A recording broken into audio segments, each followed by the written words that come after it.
the channel. Yeah, I'm kneeling on the ground. But today we're going to show you how to make simple 2-ingredient banana bread. First things first, what you need 4 bananas, preferably more ripe than mine currently are, but we're making this a little earlier. And a box of yellow cake mix. You can also use spiced cake or white cake or whatever variety you choose. That's all you need. You smash up the bananas, then you add the cake mix and you mix it up with the mixer. This will make typically 1 loaf if you're using a full-size big loaf, but if you're using like the disposable ones, those are more of a mini loaf, so you're typically going to make 2 loaves out of that. We're also going to add some chocolate chips into ours, so ours is going to become a 3 ingredient.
Once it's all mixed up, you have your pre-greased bread pans. Like I said, I'm using the disposable ones, so those are not as big. So I'm going to have 2 of them. And you're just going to add this mixture into those pans.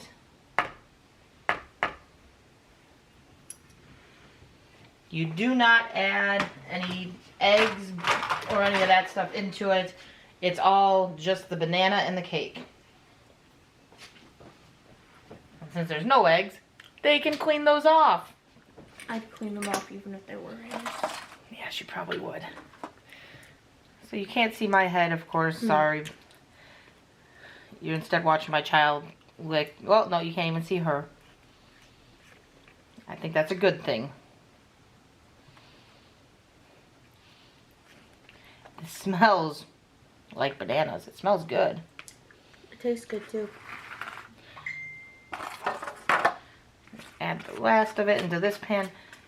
It almost seems as though we could have done this all in 1 loaf, but my experience when I thought I could do that before, with the pumpkin bread, it overflowed.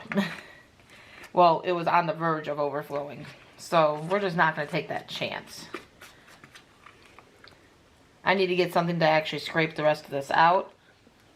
The stove is already set to 350 for preheating. And this will go in for about 30 to 35 minutes or until a toothpick goes in and comes out clean. So we'll come back when it's done and show you what it looks like. The bread is done. This stuff looks perfect. Nice and moist. Perfection. I'd say perfection.